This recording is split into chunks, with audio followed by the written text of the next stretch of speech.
Leur chiffre d'affaires est bien plus important en temps normal, mais dans ce contexte de crise sanitaire, ces restaurateurs avouent que la livraison à domicile fonctionne plutôt bien. Ils sont les premiers surpris, s'adapter reste indispensable. Je suis obligé de diviser par deux mon coût, parce que forcément la vente emportée n'a pas les mêmes contraintes au niveau des marges que la vente de repas sur place. Je ne mettrai pas un magret de canard à 30 € comme dans mon restaurant.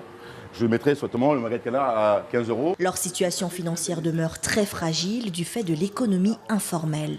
Sérieux, le bête, j'ai jamais vu autant de gens qui vendent à domicile leur repas.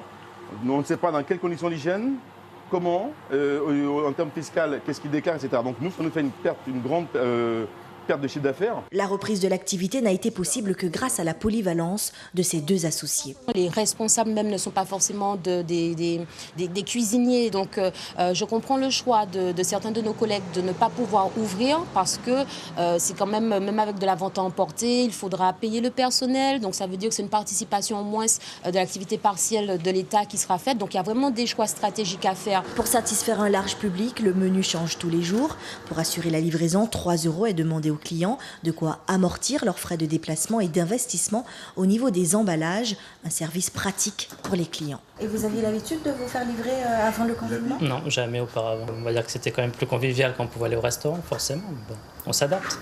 Pour ces professionnels, l'aide financière proposée par la collectivité territoriale est une bombe à retardement, car ils devront rembourser tôt ou tard ce prêt. On a la possibilité d'avoir ces aides que l'État nous propose, mais remboursables sur 2 ou 3 ans ou 5 ans, tout dépendra de la somme demandée. Et nous, ce serait quand même mieux d'avoir une subvention soit de l'État, soit des collectivités pour pouvoir nous aider à sortir de cette crise. Dès lundi 11 mai, ces restaurateurs poursuivront la livraison à domicile en attendant que le gouvernement autorise la réouverture des bars et des restaurants. Suivez l'info sur Guyana Première, télé, radio et Internet.